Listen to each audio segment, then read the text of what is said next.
el aire el último tramo previsto de lo que nos ha entregado el padre Benítez y después vamos a tener algunas consideraciones finales con ustedes, con ellos que son los historiadores y con la señora testigo y amiga de la señora Eva Perón.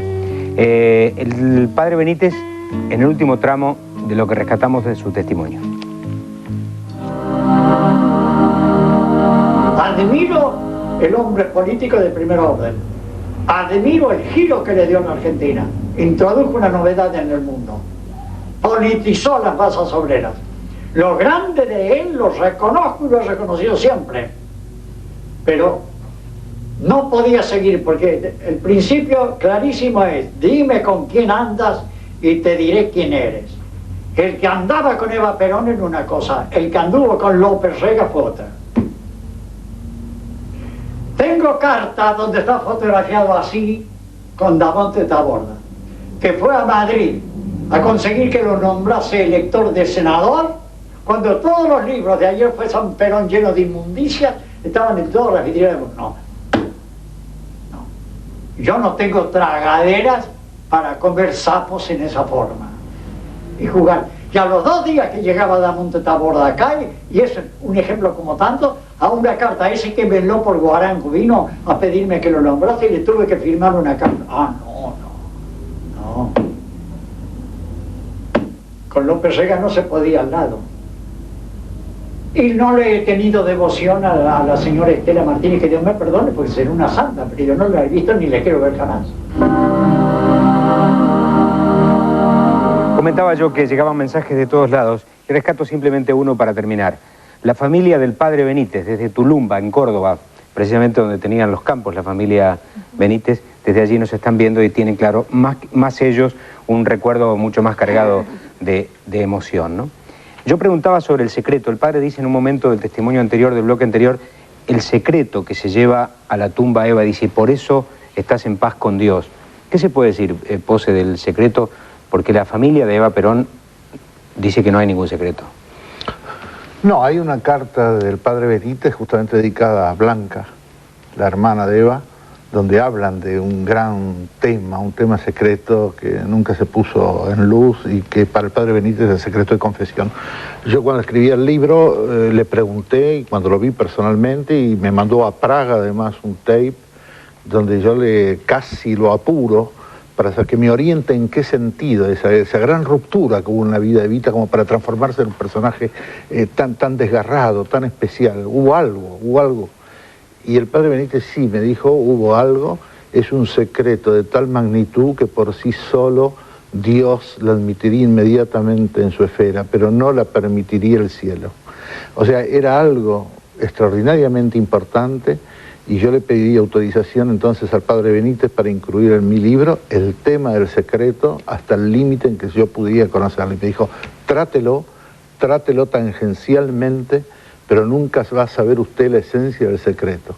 Lo supieron 3 personas, no lo supo Perón, ni la madre, ni Juan. Lo supo las hermanas y lo supo el padre Benítez por secreto de confesión.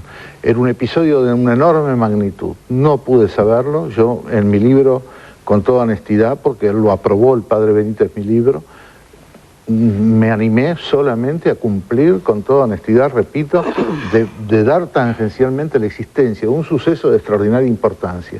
Ese suceso de importancia se manifiesta también en una carta que le manda Eva a Perón cuando el primer viaje en avión, cuando están sobre el Río de Janeiro, ella tiene un gran miedo de que el avión se va a caer, un momento límite, y manda una carta muy curiosa. En fin, hay episodios muy extraños, muy raros, pero que en ningún momento, como dice el padre Benítez, son secretos vulgares o simples que puedan dar lugar a suposiciones.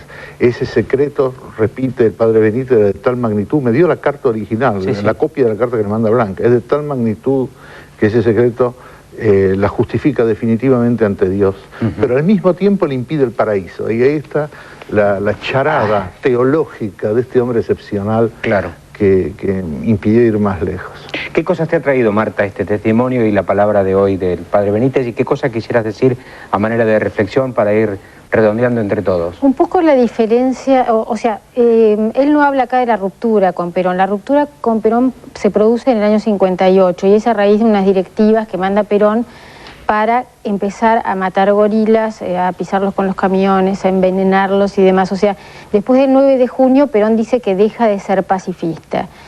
El padre dice, no señor, usted tiene que venir y ponerse al frente de lo que usted está... No se puede mandar masivamente a la gente a luchar en forma violenta. Y acá hay una contradicción. Como animémonos y vayan, ¿no?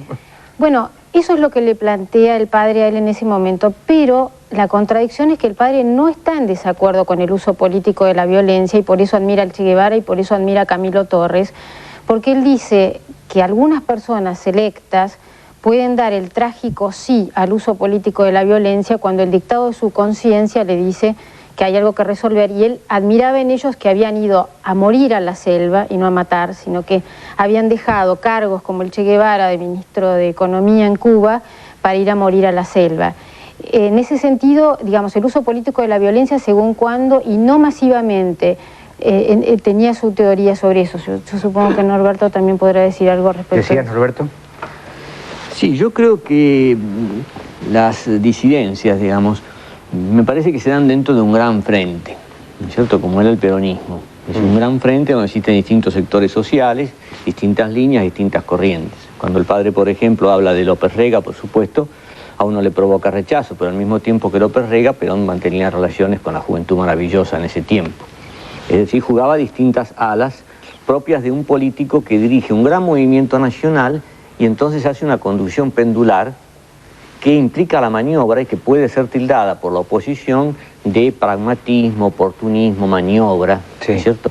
El padre yo creo que veía las cosas más como un ideólogo que como un político. Claro. Por eso, frente al suceso de la resistencia, donde la gente quería salir a la resistencia por la usurpación del poder por Rojas, el padre manifiesta su disidencia. Pero después cuando Perón hace un acuerdo con Frondizi, busca la salida política, el padre también manifiesta disidencia. Claro. Como que el padre no está obligado a dar las respuestas que el político. Como decía, no tiene especulaciones el padre. Claro. No tiene especulaciones, no se trata de no traicionarse en sus pensamientos más profundos. Claro, y el político es difícil. Claro. ¿Qué decía Pose? No, que a mí me gustaría referirme al tema del testamento final. El libro ese que escribía, que la señora Macri alude, el libro existió porque Renzi dice que lo vio al libro, el cuaderno secreto. Hay en el padre Benítez, que era admirable, hay una admiración exagerada en algunos aspectos en lo religioso de Evita. Sí. Evita era religiosa pero muy libre. Yo no pienso que Evita era de confesiones en el sentido sacramental, como hablaba el padre Benítez. Era de diálogos profundos con el padre Benítez y, repito, el padre fue el que más la conoció. Pero en algún momento, en los tapes que me manda el padre a Praga, yo encuentro que hay una voluntad del padre de convencerme a mí de que Evita era un personaje casi teológico, un personaje de la fe. Una cristiana primitiva. Una cristiana muy convicta. Y yo eso no lo incluía en mi libro, él se enojó un poco. Tiene resistencia, digamos. Claro. Y sobre todo, hay una frase de Renzi que es importantísima, porque era un hombre muy humilde y muy verdadero. Para que la gente sepa de qué hablamos, porque nosotros decimos Renzi porque sabemos la función. Intendente. Renzi era el intendente de la residencia. del Palacio De la Ushuaia, ¿no? Y después pasó a ser la persona amorosa al lado de ella, que le traía la radio para que escuche el Glostora Tango Club, Evita, la cuidaba, era el íntimo Lloraba, de ella y lloraba, le y le traía la revista, le traía el Patoruzú, le traía el Villiquen, Evita Era el leía. padre. Sí. Era muy curioso, Evita se reía dentro de la prensa y Evita leía porque no le gustaba que Perón la viese leyendo las historietas. Es fantástico. Sí, sí. Bueno, y Renzi dice, el libro existió y además, si yo tengo que decir algo, mire señor, dijo, yo creo que Evita murió comunista. O sea, Evita en los últimos momentos de su vida, cuando habla con los gobernadores, que ya la hacen ir y los zapatos se le salen, se siente y le dicen, yo vengo a recordarles que Cristo trajo el fuego y el látigo en el templo. No sean tolerantes con nadie, vayan adelante con su idea porque si no se los tragan. Esto lo dice Evita muy poco antes de morir, en la última reunión. Por eso les digo, a mí me parece de que el padre Benítez, desde una visión muy superior, religiosa, no dice totalmente estas cosas que se pueden inferir de otros. Pero había, ¿quién escribió ese libro? Porque Evita era ágrafa. Lo escribió Mendés. El último, ¿cuál? ¿El libro rojo? Mi testamento. ¿Mensaje? No, mi mensaje lo escribe ella de su puño y letra. Yo le vi la letra cuando está me dijo esto. Escrito de puño y letra de ella, y da el mensaje hay cosas. Sí, pero no me quiere, no me lo va a publicar. Sí. Ajá, usted digamos que da testimonio fiel de su parte. Ella estaba en el lecho de enferma, pero todavía no estaba tan mal. Que fue cuando me preguntó, me han hecho radiografía de riñones, ¿para qué es? Digo, señora, para ver si tiene cálculos en el riñón. Bueno, acá estoy, y había 3 o 4 hojas de su letra. Dice, esto estoy escribiendo mi mensaje, pero es tan terrible que Perón no me lo quiere publicar. Una preguntita muy chiquitita, cuando ustedes llegaban a ver a Evita, ¿tenían alguna prevención de alguien de los temas que iban a abordar con ella? Nada, absolutamente. Íbamos para hablar de la organización. Está bien. Ella estaba luchando desde enero del 51 para la reelección de Perón, desde febrero. Sí, sí. Y entonces ella quería eso, no pensaba para ella. Claro. ¿Qué decía Pose? Sí, bro, estoy en el minuto casi final del yo programa. quería decir que hay una reunión que es fundamental cuando se levanta el general Menéndez, Evita, que ya está muy mal, cita al comandante del ejército y a los jefes de la CGT, 3 personas, y ordena la compra de Ambers en Bélgica de acuerdo a un plan de defensa. Yo hago constar el plan ese en mi libro, el plan de defensa frente al levantamiento militar, creando milicias obreras. Manda a comprar 5.000 pistolas ametralladoras y ametralladoras pesadas, y esas ametralladoras llegan cuando ella ya muere, y Perón las entrega a la Gendarmería, que va a ser uno de los regimientos que lo va a hacer caer en 1955. Pero la orden de compra lo sorprende a Perón y se la tira. El comandante en jefe no sabe qué hacer con esa orden. Y la traen de Bélgica. ¿Usted cree que ese es Yo pienso que eso es el secreto.